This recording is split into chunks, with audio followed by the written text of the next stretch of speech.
Source document is cash memo. Cash memo is prepared while selling the goods for cash. It contains details of goods sold with date, quantity of goods sold, rate, amount received. It acts as an evidence for the sale of goods in cash. So when the goods are sold in cash, then the cash memo is prepared, and the cash memo is mentions the amount of the goods, the quantity of the goods sold, rate per unit, and amount received.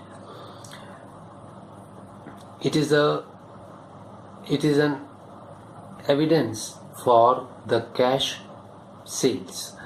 The office copy of cash memo is an evidence for the business entity that goods has been sold for cash.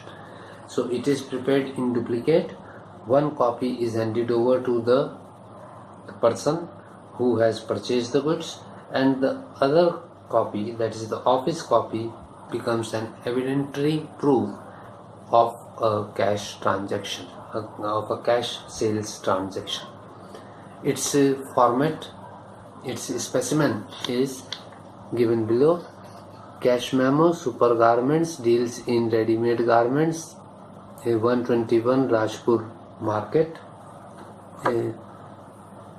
Rajguru Market, Hisar, number A796, to Dr. S.C. Sharma, dated 4/8/19. And here the quantity is there, then the particulars: one shirt, one jacket Nike. Rate per shirt was 630, total amount comes to 630, and jacket Nike was of rate was 1570 per piece, so 1570 was received. Total amount received was 2200. Goods once sold will not be taken back is mentioned as a note. And SD, this is the signature for super garments. The authorized person will sign this cash memo. Then the third evidentiary document, or say the source document, is the pay-in slip. Pay-in slip is used to deposit either cash or check of customer for collection of payment in our bank account. When we deposit cash or when we deposit a check in the bank account, the form that we fill is called as the pay-in slip. It is available from the bank, and it is available from the bank. It has two portions, namely pay-in slip. The bigger portion is the pay-in slip, and the smaller portion is called as the counterfoil, which is returned by the bank to the customer after acknowledgement of the cashier, and the counterfoil is given back to the account holder or the customer, and it is the acknowledgement by the cashier that he has received the check or the cash. The counterfoil of pay-in slip is preserved by the customer, which is an evidence that cash or check has been deposited in the bank, and that counterfoil becomes an evidence that on certain date a specific amount was deposited into the bank, or a check was deposited into the bank. You will draw it, the specimen of a pay-in slip, from your book, or you will paste an original pay-in slip of any bank as a specimen. Then check. Fourth is check. Bank supplies check forms to the account holders for withdrawing cash payments from their account. The name of the party to whom payment is to be paid is written after pay. It is printed on the check, pay, and after that a line is there, and on that line you will write the name of the person to whom you are paying the who the check or the person who is going to withdraw the money. The amount payable is written both in figures as well as in words. Below the pay column there is again a line. Over on that line we have to write down the amount that is payable in words, and there is a rectangular box made, and in that rectangular box we have to write the amount in figures. It should be dated and signed by the account holder. Each check is either having a counterfile or pages are provided in the checkbook for writing the details of each check. Previously, the checkbook also used to have a counterfile where the details to whom the check has been issued used to be mentioned. But nowadays, the pages are provided in the checkbook where the entries are filled in date-wise regarding the payments. A check is drawn by the account holder of the bank directly to pay a specific amount to the named person or to the bearer, or on demand a specimen of check is given below. So here I have not drawn the specimen. You will draw it from the book, or you may ask your parents to give a cancelled check and paste it over here as a specimen.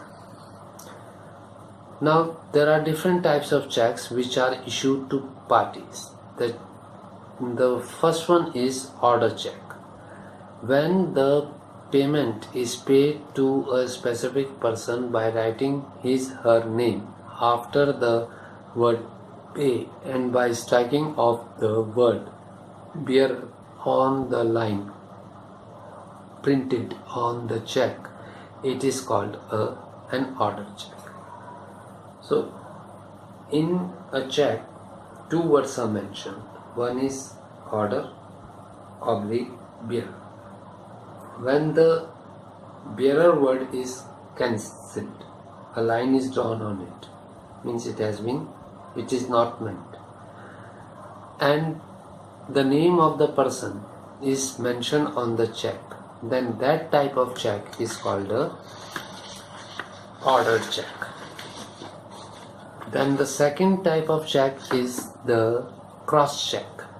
To avoid any fraud, checks are crossed by drawing two parallel transverse lines across the check on the left hand side at the top. Two parallel transverse lines are drawn on the check at the left hand side.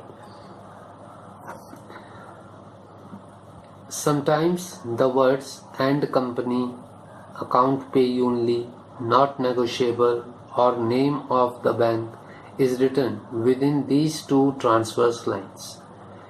In this way, check becomes a cross check. And just drawing two lines or writing the words between these two transverse lines, like account pay only, "and account," "not negotiable," "name of the bank," it means that the check is a crossed check. Payments against cross checks cannot be received simply by producing the check. Now, when a cross check is given to a party, then the payment will not be withdrawn by the party directly from the bank.